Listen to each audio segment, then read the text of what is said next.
हौजी हौजी थोकलिबा मणिपुर की conflict असिदा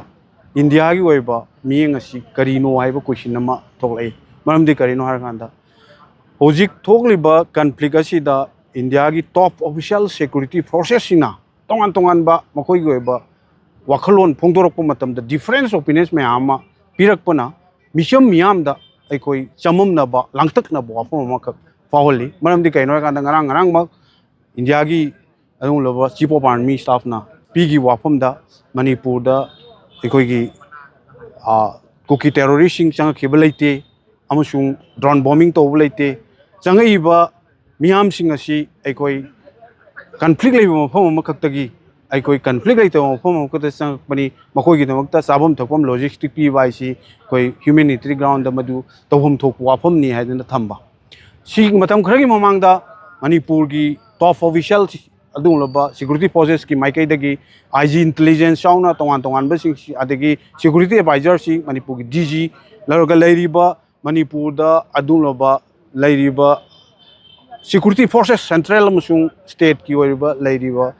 force सिंग सिगी ओइबा कोऑर्डिनेशन मीटिंग अम तौब कांदा मणिपुर इन्फिल्ट्रेशन 900 मिलिटेंट संक्शन करे हाइबा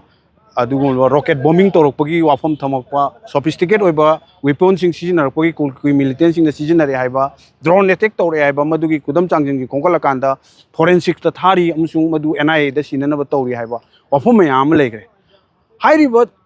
वाफम अनीसिगी मरक्त लेरिबा खेनब डिफरेंस ओपिनियन सिंग येंगाकांदा मणिपुर की हुजिक ओइरिबा कन्फ्लिक्ट असे इंडिया गवर्नमेंट लुमना लौद्रबरा हाइबा क्वेश्चन अम लाई अखोई लेरिबा अखोई मसेल की मरक्ता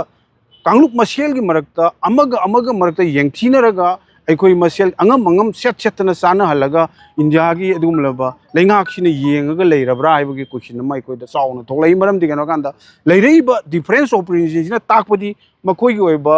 कोऑर्डिनेशन दु लेतना थबक तौरबरा हाइबगी मियाम द सिंगै मरमदी पीरिबा डिफरेंस ओपिनियन सिंगसिना तो सिगी मरक्ता अखोइना थमजनिंगी वाफमदी करिनो हारकांदा आर्मी चीफ ना वाफम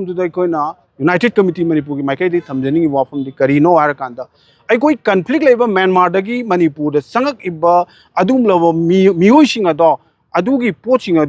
इंडिया की मफम चंगप इंडिया गवर्नमेंट करी सिक्योरिटी मेजर लौखलीगे है मियाम मयेक सेंगनब चंगे डिस्टिंग पॉइंट थमम चंगे।